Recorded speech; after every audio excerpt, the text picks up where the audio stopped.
Good morning, everyone. Welcome, to Creative Mornings. Thank you again to the Creative Mornings team. I think they do a great job and they work really hard to bring the community together, so thank you guys. So when Tara asked me originally to speak for Creative Mornings, I was like, yeah, absolutely. And then I was like, oh gosh, what did I just do? She revealed to me that the global theme is taboo. And so I was like, okay, taboo is in the thing that makes people uncomfortable and the thing that people avoid. Sure, I'd love to talk in front of my friends and family about something like that. And thankfully today I will not be discussing sex, religion, or politics. You're welcome. I'm actually here today to talk about homelessness in our community. So I want you to think about the word homelessness. You know, what does that mean to you? Do you think you have a positive or negative association with that word? Typically, people have a negative association, whether that's thinking of panhandlers or alcoholics or people who abuse drugs. And I don't want you to feel guilty if you've thought that. This isn't a speech to make everyone feel like a bad person. I honestly just want to open your minds as to what homelessness can look like and why we should care about it, and change your perception on this taboo. I'm going to start with the definition of homelessness because a lot of people don't know all that entails in homelessness. And so that definition is an individual who lacks housing, whose primary residence is a non-permanent situation. I shorten that definition a lot, you're welcome. That means you could be living in your car. That means people who are living in motels. That means people who have been subject to domestic violence. That means children in foster care. There's a lot of different outlets as what homelessness can really look like. So just looking at me and judging me based solely off my appearance, would you ever think that I was homeless for my last few years of high school, or that I had a mother who was addicted to prescription pain pills?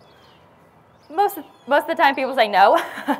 And that same mindset applies to our homeless community. You know, if we judge them based off their appearance or where they're at in life, or if they have a house, is that really fair to them? Absolutely not. When I was homeless my last few years of high school, I was couch hopping with friends and I stayed with a local family, and I had 2 jobs and I had maintained my grades for the most part. And I was in a sport, but nonetheless I was homeless. And just because someone is homeless, that shouldn't be their label. That shouldn't be what defines them. Some of these people actually have jobs. Some of these people have degrees and certifications, but they just can't afford maybe first month's rent, last month's rent, and a deposit for St. Pete. It's really expensive here. And there's a lot of ways that I think we can relate to them. And so I want you to think of ways that you can personally identify with the homeless. So that can be ways that you've maybe felt like you were out of place. That can be ways you felt like you were misjudged off of a belief or your appearance. Maybe you felt like you were the odd person out. If you've ever been let go of from a job, if you've been in a tight place financially, or maybe even you lost someone who was really close to you and it left you in a dark and unmotivated place. I want you to take a picture of this, or look at this picture. I don't know if it's up there or not. His sign says, it should be one with a sign. His sign says, you know, he's broke and he's alone and he's ashamed and he's asking for help. And I thought when I saw this picture, you know, where would I have to be in life to put down all my pride, go out on the street and write down on a piece of cardboard that I'm alone, I'm broke, and I'm ashamed, and I'm asking for your help. So we need to empathize with the homeless community, you know, where they're coming from. A lot of them are in a deep and dark kind of place. But I want you to remember that these are our brothers and sisters. These are someone's son or someone's daughter. They're humans with stories and with feelings. And they're some of the funniest and strangest people I've ever met, but they're so authentic.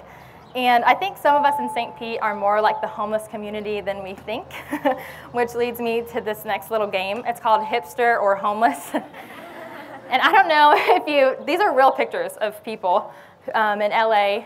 And I just want you to notice the guy on the far right. He is wearing a blanket around his neck as a scarf. That's the thing. That's what homeless do when it's cold. There's another funny little meme that I found. It says they went thrift shopping before it was cool.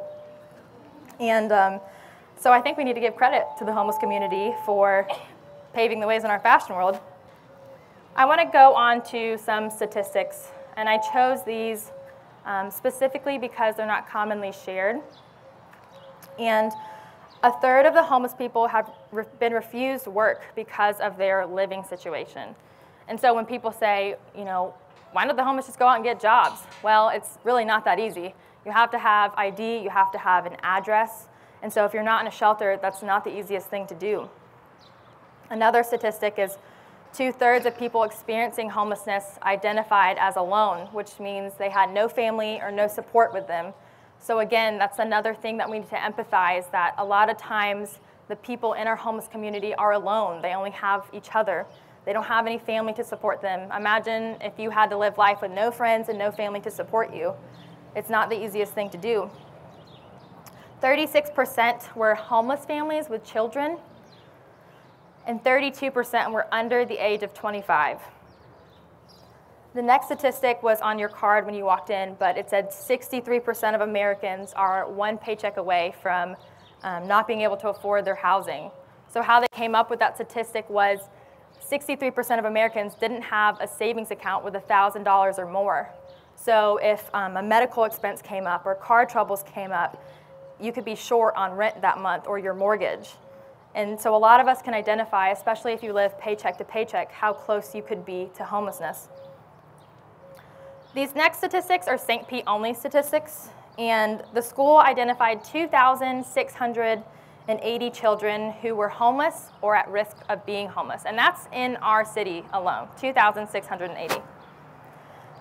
The city also broke down the causes of homelessness in our area. So 61.8% were homeless because of employment or financial reasons. So that could be they got let go of a job. There was a guy whose mother had cancer, and he had to sell everything to be able to pay for her treatments, and that falls under employment or financial reasons. 19.9% were homeless because of family problems, which is a high percentage, and 11.2% were foster care children. The remaining percent was mental illness, natural disasters, medical problems, domestic violence, and housing relocations. So when you see a homeless person, you're not typically like, I bet they're homeless because they had a housing relocation. Or I bet they're homeless because they were subject to domestic violence. And so I wanted to show you those different sides of homelessness and what they could have experienced to get there. And I really want you to understand that homelessness is more than just the people that we see on the side of the street. I know a lot of the people think that the homeless community, as I said before, are alcoholics or drug abusers. And so when we see a homeless person, people tend to shy away or look away. And I don't want you to feel guilty if you've done that at some point, but just remember that you don't know someone's story based off their appearance or where they're at in life.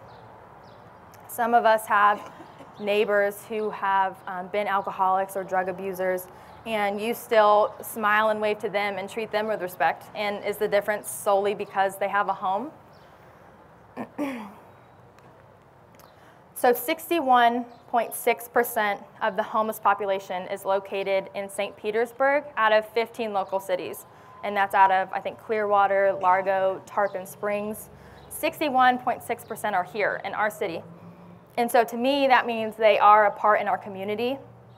Many of us have reaped the benefits of doing life in a community. We've reaped the benefits of doing life and sharing in a community.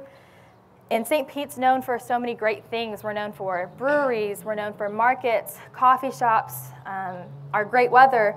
But let's not forget that we've also been known for homelessness. And it's something that we can't act like it doesn't exist anymore. Our job is not to judge or to figure out if someone deserves something. But I think our job as a community is just to be there, to support them, and to love on them as a member in our community. And that's why we should care.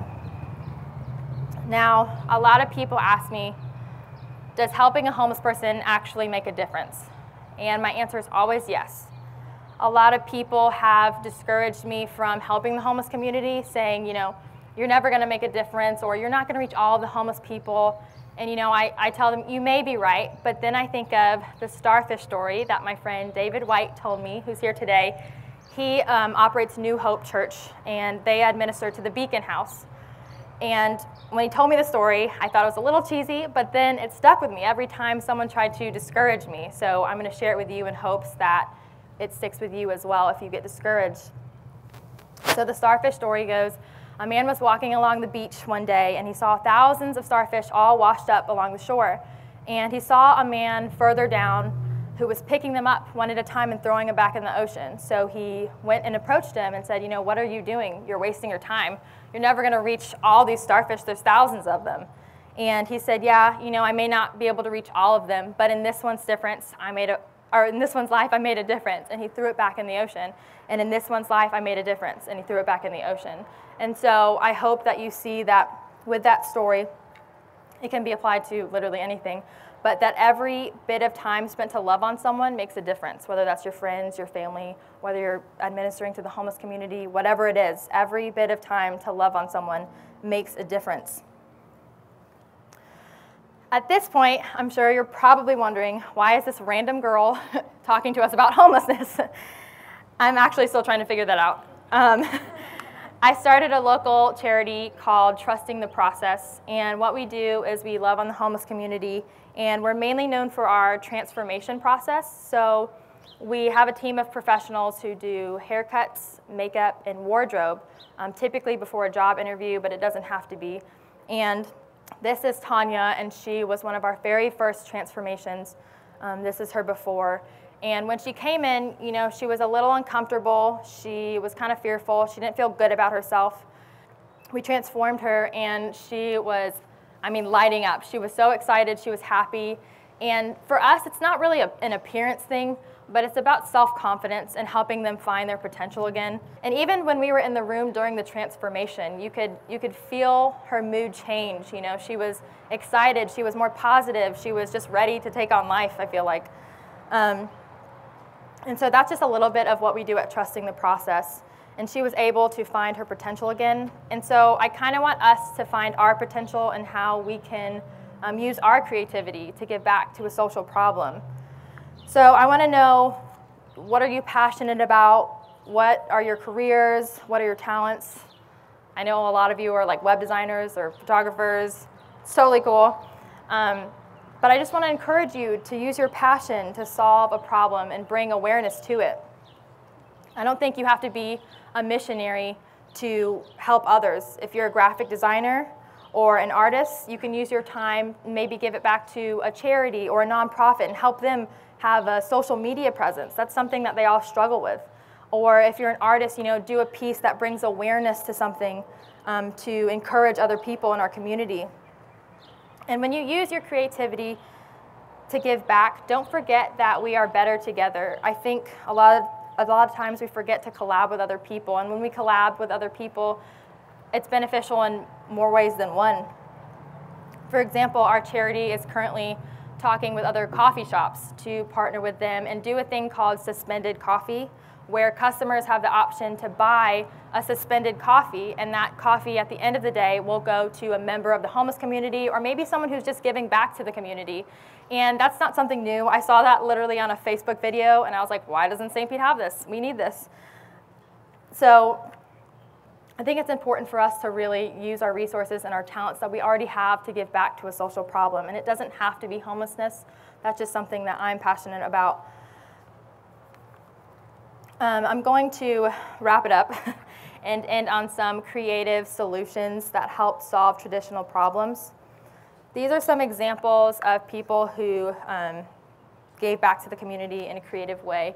So the top one is like a Shower Up Nashville. They did transformed a bus into a public shower, and they drove around to homeless communities, and they let them shower there. It's a simple act of random kindness, and it works. Obviously, we have the PB and Jelly Deli here who's here today, and they do amazing work. Every sandwich that you buy, they give another one back to the homeless community, which is great. And then there's graffiti art on the bottom there, and that just, again, it's just using their talents to bring awareness to something. I'm sure many of you have heard of tiny homes. I think they're actually coming here in April, but they have helped solve homelessness in a lot of other cities, and I've heard that there's talk that it will come here for our homeless community. not a confirmation, but there's been discussion. And so that's another creative way that people gave back. And then also there's people made a public closet, so anyone can literally take anything from it, but it's mainly for the homeless and low income family. Anything you don't want, you just put it back up. And so I thought that was neat. I think we're looking to the creatives as a community to come up with these ideas that inspire others and that go globally and impact the lives of others and really make a difference. So no matter what your career is, no matter how old you are, what your beliefs are in, if you have a heart for a social problem, don't be afraid and don't be silent and keep on speaking, because something's only a taboo if we choose not to talk about it. Thank you, guys.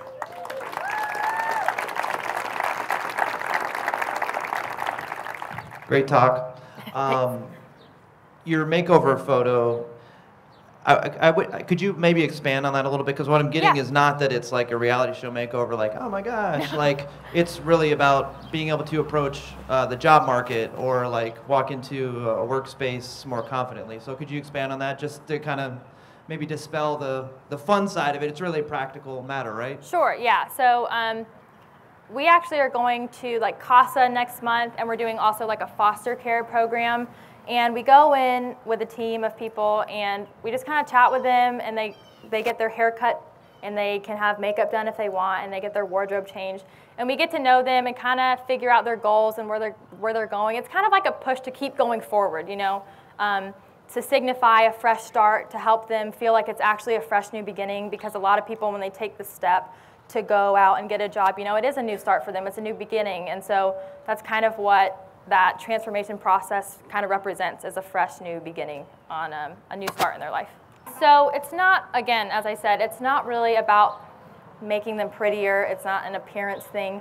It's really to help them find their self-potential and self-confidence, and just feel confident. You know, who wants to go into a job interview and, you know, maybe they haven't showered, or maybe they don't feel comfortable in their clothes. You try going to get a job and you're wearing PJs. Like, how would you feel going into that? You know, probably not the most confident. And so that's what we're trying to do with that, is to help them see their confidence again and see their potential. A lot of times people can't see their potential when they're in that place. And I think that's really hard, to go out and get a job or achieve their goal when they can't even see their own potential.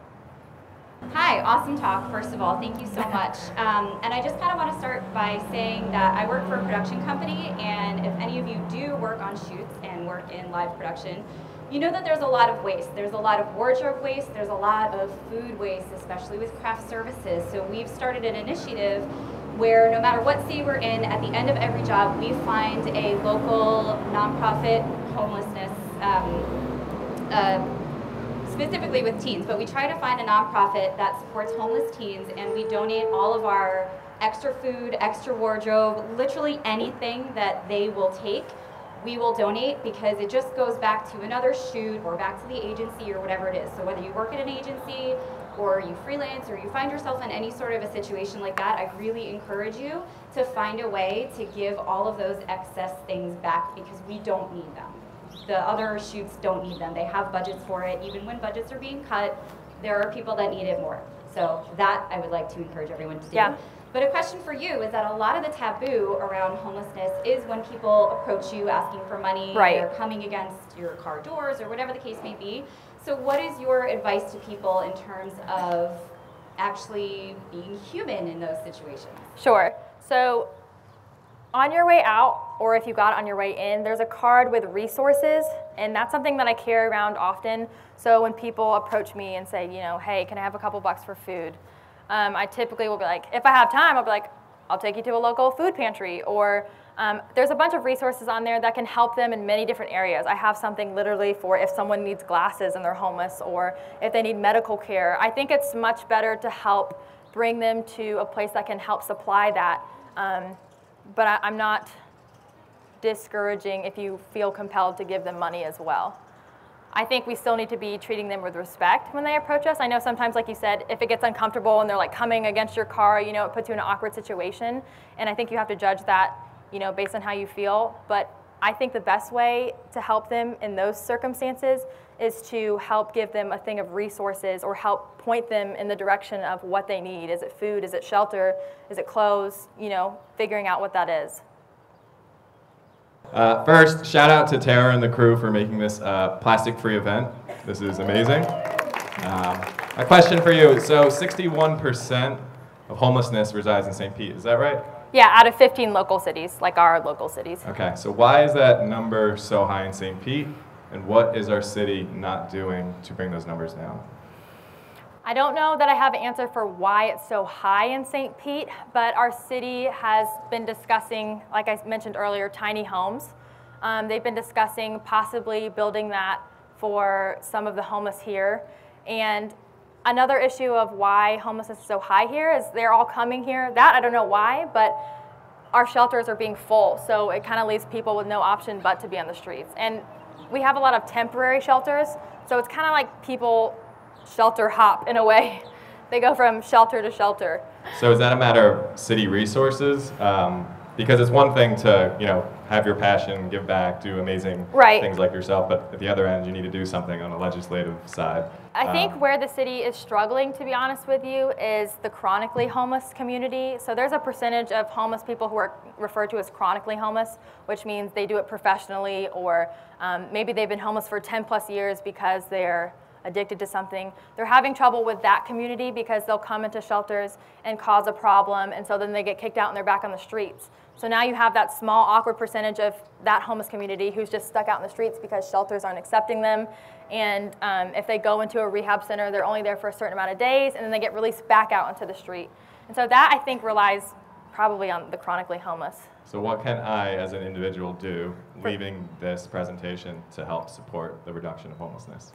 I would say always carry around that pamphlet that we're giving you, or there's a link on there of resources, and I would screenshot that or bookmark that. And anytime that you come into contact with a homeless person, or maybe you go to a shelter, I would get to know them, get to understand them, and then figure out, okay, what do you need? So what do you need? Because if I was homeless, if someone approached me and said, what do you need? I'd be like, okay, well, I need a place to live, and I want a shower, and I'm trying to get a job. And there are lots of places that exist in St. Pete that are ready to do that. And I think another issue is that the homeless community sometimes doesn't know where to go. It's not like they all have phones and they can go call this place and go stay in a shelter. They need help. They need to be helped in pointing them in the right direction, getting them plugged into a shelter or something that can help them. First for, I'm sorry, what was the name of your organization? Trusting the process. So is there anything that you guys need that people coming out of here, whether it's our own skills or maybe someone we know, like how can we help contribute? Sure, absolutely. I need a lot more hairdressers on board. I need a lot more makeup artists on board. I need a lot more people who are fashion forward, generally speaking. And then also, I mean, we could probably use help in our social media presence. I don't think we're really good at that. It's kind of awkward with homelessness, you know, because you don't want to go take a picture of a homeless person and put it up, but at the same time, you want to capture what we're doing and how it makes people feel. So I think we need help in that aspect as well. And then we need help with kind of the influx of clothes we get. This sounds funny, but honestly, just like washing and drying and organizing the clothes for us would be a great help. Okay, hard question. Okay. So I walk to work every morning along Central Avenue, and I think I have pretty good interactions with the homeless. Sure. Some of them I know by sight. I say hello to every morning. And my wife has a very different, has quite different interactions with the homeless when she's walking by herself down Central Avenue. I should back up and say, I don't really get accosted when I walk down, down the street by the homeless. My wife has a very different set of interactions, and she does get accosted. Sometimes they say very inappropriate things to her. Right. So it results in us having very different perceptions and viewpoints on the homeless community specifically in this area. So I'm wondering if you had any experiences or advice, or like what can we do to address that and not, I don't even know how to really address it with her because we're coming from two completely different sets of experiences. Sure. That's kind of an odd question, just in the fact of it's kind of like, how do you address guys who aren't homelessness and they approach you or are coming at you? It's kind of like, how do you figure that out? Well, that really just depends on the person, to be honest with you. And again, as I mentioned, unfortunately, a lot of chronically homeless are out on the street, and so sometimes people do have different interactions with homelessness, and they're people just like you and me, so it's kind of like, why is that guy hitting on me? That's kind of like, you know what I mean? That's kind of like what that's asking. So I don't know that we can help stop homeless people help them to not approach people in that manner. But I think if your wife met some of the homeless people in the shelters, maybe she would maybe have a different view on what homelessness can look like, because those people are, I mean, they're just like you and me. They're just trying to find work or trying to keep up, you know? Thank you. You're welcome.